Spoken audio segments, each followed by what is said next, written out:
So this is basically the level we have. It's going on. கொஞ்சம்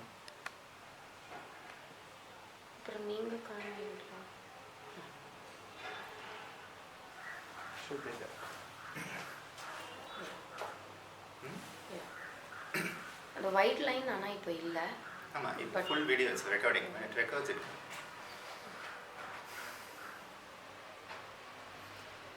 One of the very simple and effective relaxation techniques that we have in yoga is called Spanda Nishpanda Kriya. Spanda implies tension, contraction, effort, and Nishpanda implies relaxation, the letting go. You could say Spanda is the activation part, whereas Nishpanda is the relaxatory deactivation part. Life itself is full of ups and downs. The whole universe is basically bipolar in nature.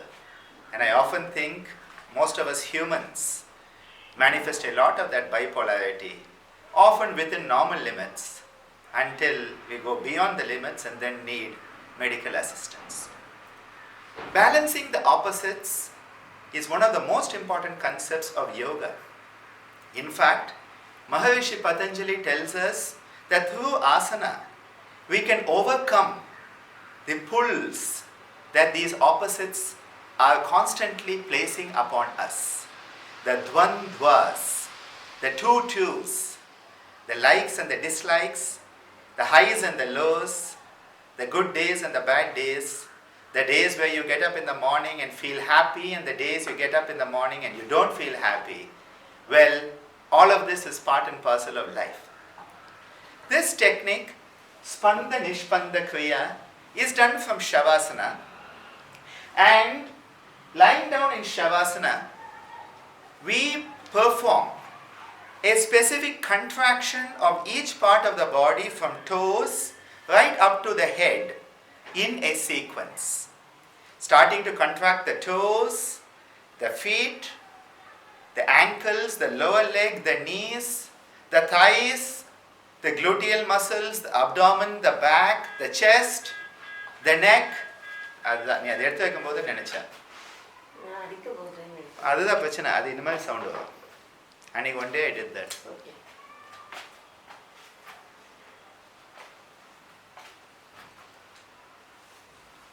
We start to contract from the toes, contracting the toes, the whole feet.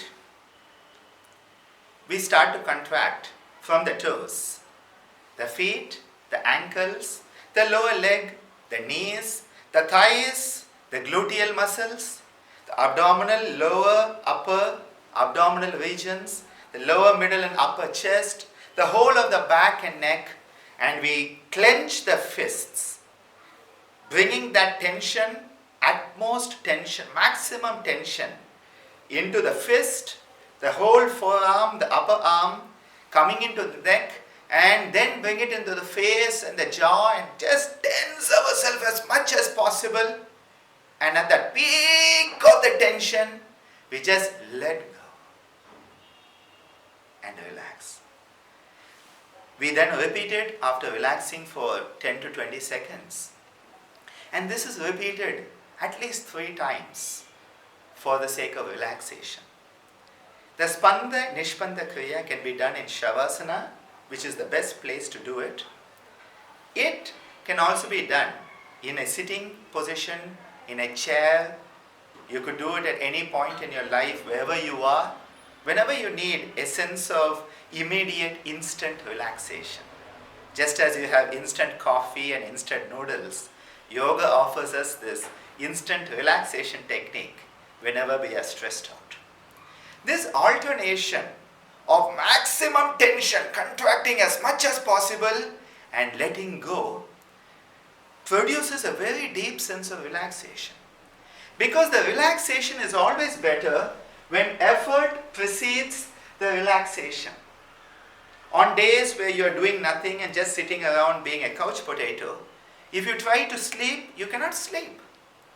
But on days where you have worked hard, especially manual work, where you have exercised, you have gone for a long walk, a trek, you are going to sleep well. Because the effort preceding the relaxation deepens the relaxation. And in fact, one of our recent studies from Saiter in Mahatma Gandhi Medical College under the Sri Vidya. In fact, one of our recent studies done at Saiter in the Mahatma Gandhi Medical College under Sri Balaji Vidyapith University has looked at the performance of different asanas and how we recover. Our heart recovers, the blood pressure and the heart rate recovers after the asana. And we find that just lying down in Shavasana, supine relaxation, you may get a bit of relaxation. But the relaxation you get after the effort, doing different asanas, when you do the asana and then relax in Shavasana, we find the heart rate, systolic pressure, diastolic pressure, all these cardiovascular parameters show a greater degree of relaxation. And this is why the concept of Spanda Nishpanda implies effort preceding relaxation, because without effort, there cannot be relaxation. You have not earned it. The universe wants you to earn your relaxation.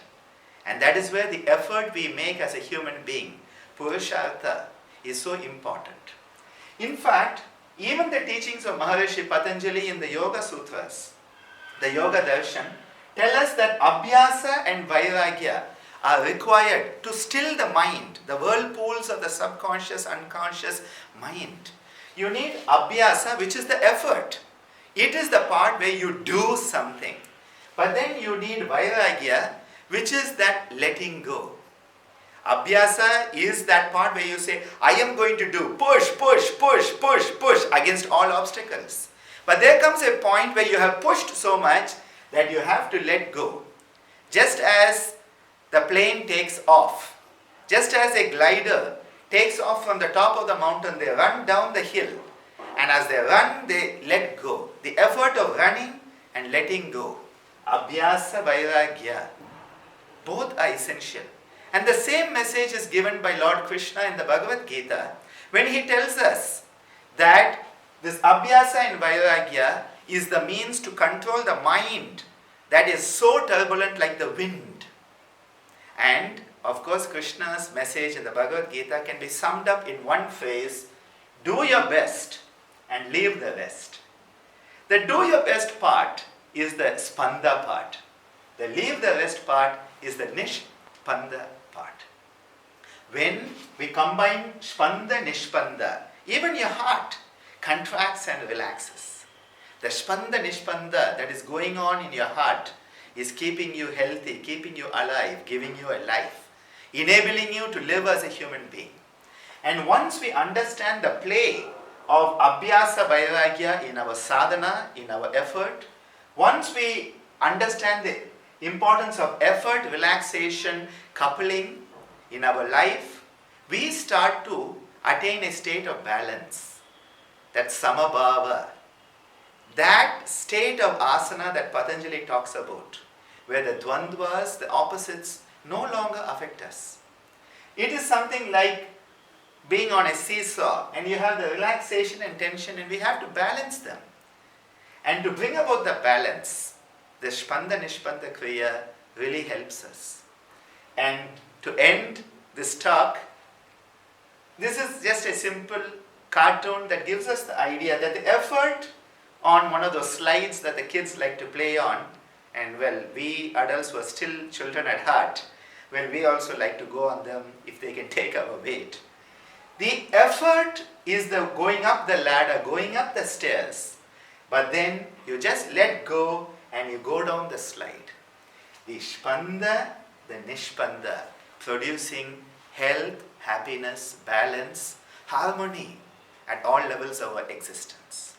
And to remind you, for the Spanda Nishpanda Kriya, lying down in Shavasana or taking up a relaxed sitting position in your chair, we start to tense up from the toes. Tensing the toes, the feet, the ankles, the lower leg, the knees, the thighs, the gluteal area, the abdominal area, the chest, the whole back, clenching the fists together, the forearm, the arm, the biceps, the shoulder, the neck, and then let this face get as tense as possible. You should be having such a tension that you should be shaking with the tension. And if you're in Shavasana, you're virtually lifting off the floor with the tension.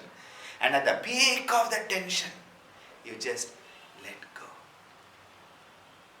This is a very valuable technique for stress disorders, psychosomatic disorders, and this is a wonderful antidote to stress. Stress that precipitates, aggravates, and causes, as well as worsens, all the stress disorders, the psychosomatic disorders that are a pandemic in today's world.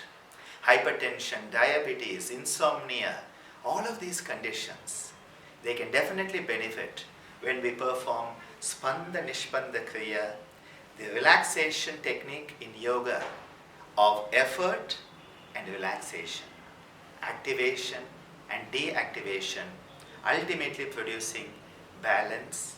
And that balance at the inner level is homeostatic balance, where all our systems start to function as they should, enabling us to be the best we that we can be in this lifetime.